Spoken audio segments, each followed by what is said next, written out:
आप कोई सामग्री लेकर जाएं, या तो सामग्री में बेलपत्री डाल दें, और अगर बेलपत्री नहीं डालें तो उस बेलपत्री के कैसे, उस सामग्री के कैसे भी 3 हिस्से कर दें।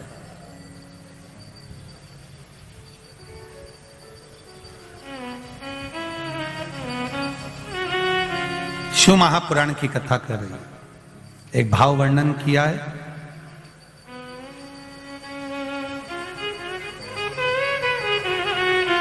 जब केवल एक ही तरह का प्रसाद एक ही पात्र में हम भगवान के शंकर जी के सामने रखे और उसमें हमने बेलपत्री नहीं रखी, या उसको हमने हाथ से 3 हिस्से नहीं करे, या थोड़ा सा भाग हमने अलग नहीं करा, तो उसमें महाराज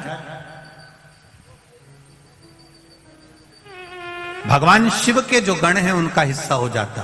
पहला चंदेश्वर का, दूसरा चंदाशु का, तीसरा चंडाली का, चौथा विश्वसेन का, और 5वां चंड का हिस्सा उस प्रसाद में हो जाता। शिव महापुराण की कथा कर रही है, भगवान शंकर का चरित्र कह रहा है कि भगवान शिव के सामने जो भी हम भगवान के सामने प्रसाद रखें उसमें बेलपत्र अवश्य चढ़ना चाहिए, या थोड़ा सा भाग में अंतर कर देना चाहिए। जैसे आप भगवान शंकर के सामने रखें, आपने चिरौंजी रखी, चना रखा, चूरमा रखा, या कोई दही का पंचामृत रखा, उसमें भी आप एक बेलपत्र समर्पित कर सकते हैं। क्यों?